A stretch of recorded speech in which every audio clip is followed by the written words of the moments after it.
ça qui a dit que je peux pas jouer aux poupées. Et après, j'ai pleuré. Bienvenue sur Papatriarcat.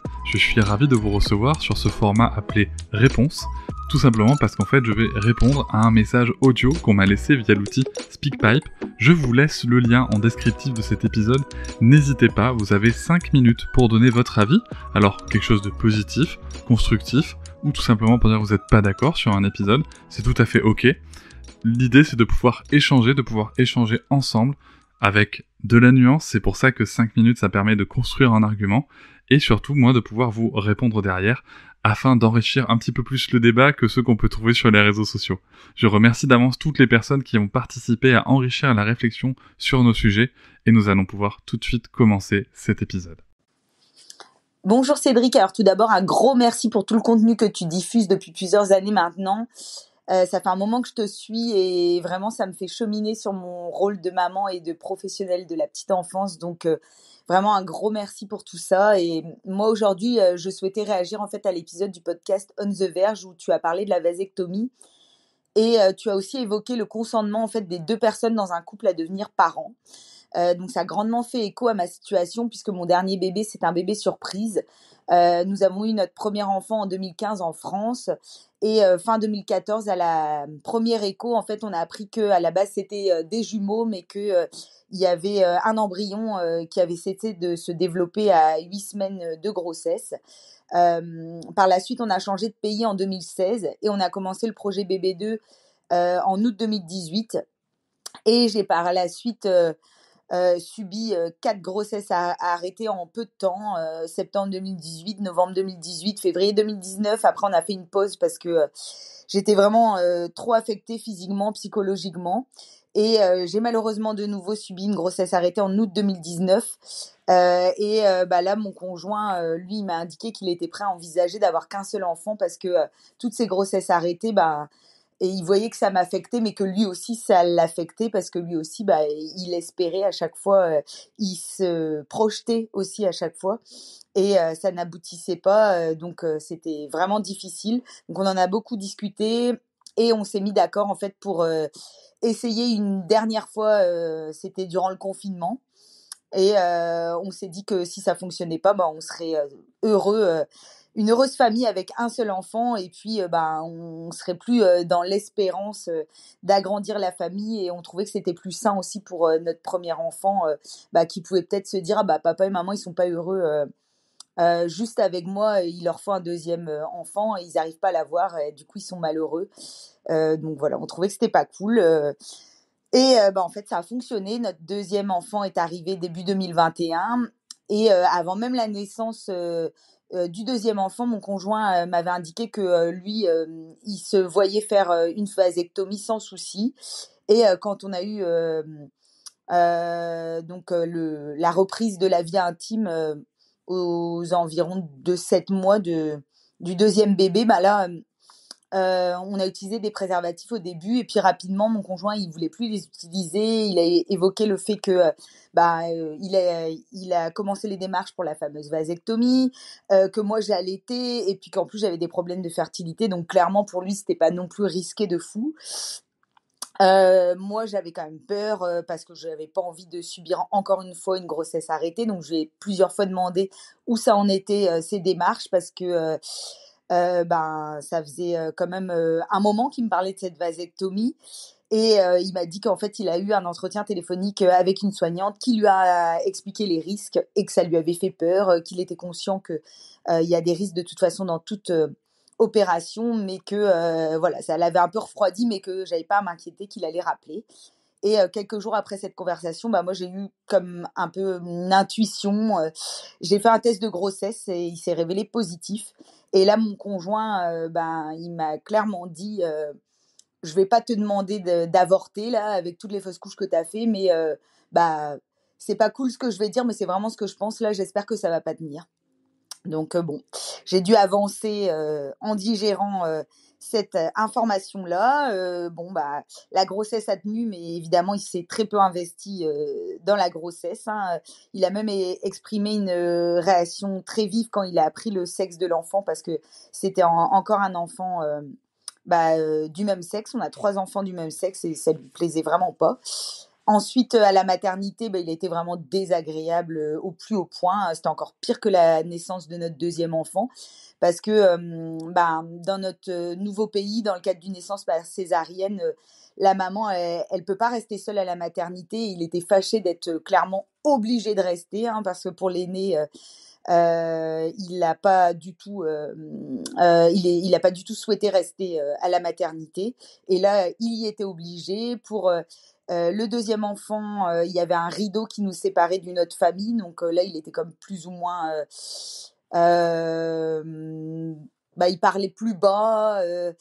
Il faisait énormément de non-verbal ou alors il faisait semblant de ne pas avoir entendu ce que je disais. Donc moi, j'étais clairement dépendante physiquement là de lui, donc c'était tellement compliqué et j'étais aussi gênée quand il me parlait mal, même si c'était à voix basse, parce qu'il y avait l'autre famille qui entendait. Et puis là pour le troisième enfant, voilà, c'était une chambre privée et il s'est pas privé de me parler comme il avait envie de me parler, donc c'était vraiment dur. De retour à la maison après, il était très peu investi dans son rôle de papa, genre la nuit quand le bébé se réveillait, comme pour les 2 autres enfants, il s'occupait des soins d'hygiène puisque j'ai subi malheureusement 3 césariennes. Et puis là, il me dit moi je fais le change en premier là, tant pis si ça pleure, moi c'est bon là, j'ai envie de dormir là, donc tu l'allaites après. Donc voilà, c'était que des trucs comme ça. Puis c'était vraiment les soins d'hygiène parce qu'il fallait le faire, parce que physiquement j'étais pas capable quoi. Parce que c'était difficile pour moi de passer de la position allongée à assise et que c'était plus ou moins son rôle, donc il l'a quand même fait. Mais il montrait bien qu'il n'était pas content de le faire. Après, il a invité un ami. Le bébé avait moins de 10 jours. L'ami a passé une semaine chez nous. Ils passaient leur temps tous les deux entre consoles de jeux, sorties à l'extérieur. Ils prenaient même pas les repas avec moi et les enfants. Enfin, c'était du grand n'importe quoi. J'ai trouvé ça vraiment éreintant. Là, moi, j'étais toute seule avec un nouveau-né et gérer 2 autres enfants en plus. C'était vraiment dur. Et les mois qui ont suivi, ça n'a pas été mieux. Là, il n'était pas du tout obligé de travailler à l'extérieur du domicile et il quittait la maison vers 8 heures du matin. Il revenait le soir vers 20 heures, voire des fois même plus tard. Et quand je me plaignais d'être fatiguée, il me disait au-dessus de la tête des enfants, ces 2-là, moi je les voulais pas, t'as voulu 3 enfants, donc maintenant t'assumes. Et puis un jour, on s'est disputé plus fortement que les autres. Et notre dernier enfant dormait et les 2 autres étaient dans la pièce juste à côté. Et là, il m'a dit moi, j'en voulais pas de cet enfant, je voudrais qu'il soit mort. Et après, il a eu comme la voix qui a vrillé, là, un peu en mode possédé. Là, j'ai tellement eu peur. Et il a dit je vais le tuer. Donc voilà, j'ai vraiment paniqué. J'ai demandé aux enfants de me suivre. J'ai pris mon téléphone, ma veste. J'étais comme en panique. Je savais vraiment pas quoi faire. Et lui, il me traquait. Et entre-temps, le bébé s'est réveillé. Donc, je suis allée allaiter le bébé. En même temps, j'ai envoyé un message à une amie en lui disant d'appeler la police parce que j'avais peur que si j'appelais moi-même la police, lui, il entende que je suis en train de parler à la police. Donc voilà, en fait, il était sorti à l'extérieur, je savais pas. Mais bon, je suis contente d'avoir procédé comme ça.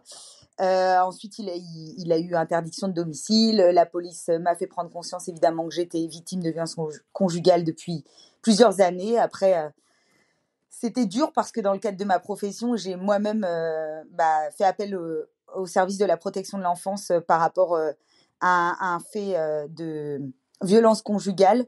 Et quand c'est sur moi-même, je suis pas capable de protéger mes enfants. Donc ça a été dur, mais bon, maintenant tout ça c'est derrière moi. On est séparés. J'ai conscience que j'ai encore du travail à faire pour me reconstruire, mais voilà, le plus dur est clairement derrière moi. Et du coup, ton intervention dans le podcast On the Verge, ça m'a amené en fait à me questionner sur le consentement à devenir parent également, en dehors du cas extrême comme le mien là. Qu'est-ce qu'on peut mettre en place dans le cadre d'une grossesse surprise alors qu'on a mis en place des moyens de contraception fiables, genre grossesse sous stérilée, sous pilule pris minutieusement, et aussi qu'on souhaite pas avorter, qu'est-ce qu'on peut mettre en place pour que le lien d'attachement parent-enfant soit quand même de qualité.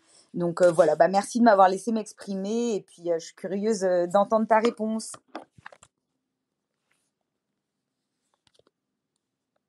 Et salut, merci pour ton message. Donc tu souhaites rester anonyme et c'est très bien.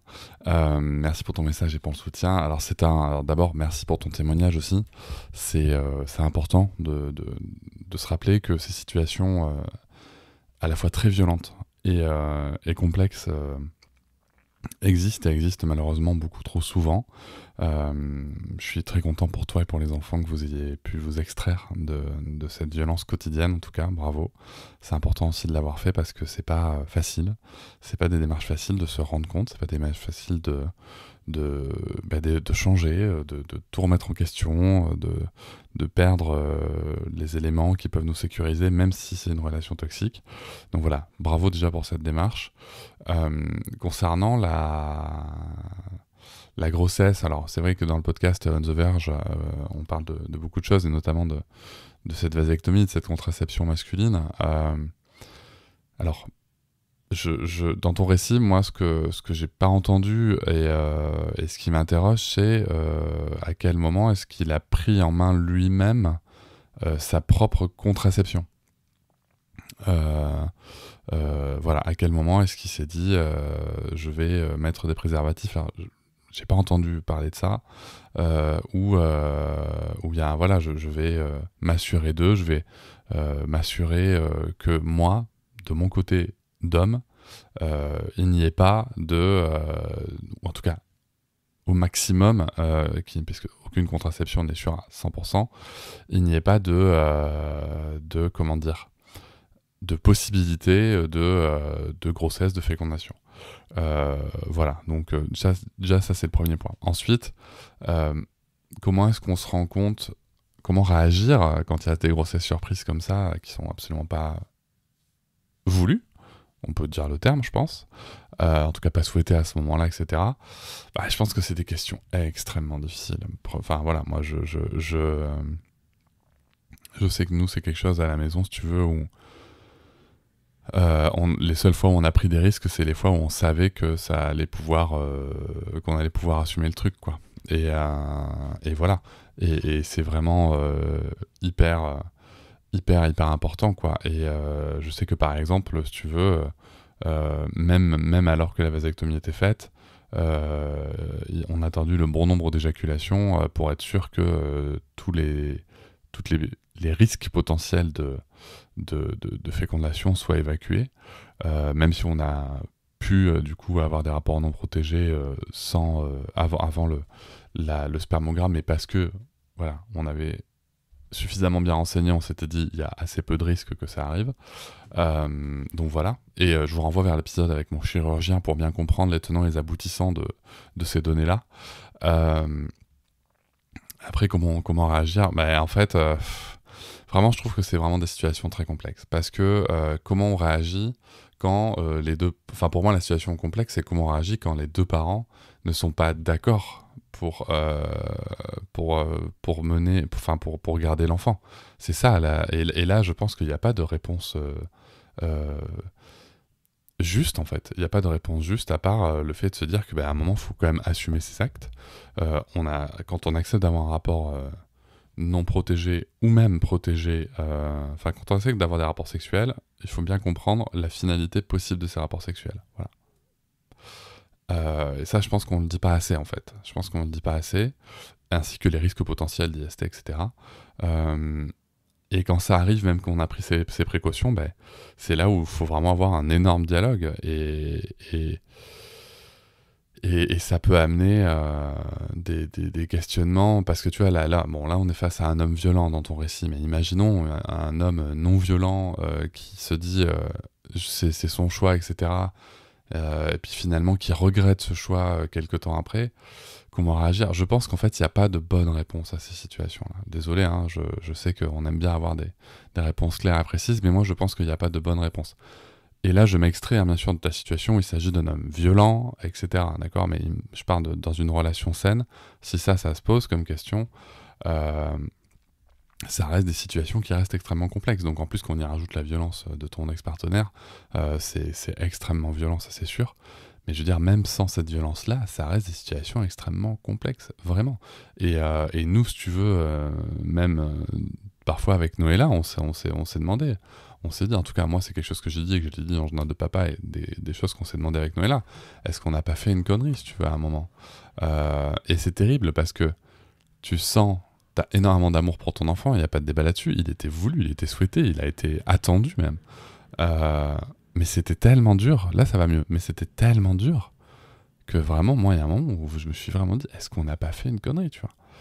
Et tu vois, donc comment est-ce qu'on traverse ça? Comment est-ce qu'on le fait ensemble? Le truc, c'est de le faire ensemble, voilà. C'est de comprendre qu'on a pris ces décisions ensemble et d'assumer. Moi, c'est vraiment le truc, si tu veux, dans les moments les plus grands de doute ou de souffrance, c'est aussi un truc qui m'a tenu, ça a été de dire, en fait, on ne peut pas s'en prendre l'un à l'autre parce que c'est une décision qu'on a prise ensemble, même si on peut la regretter momentanément ou plus longtemps pour d'autres personnes, etc.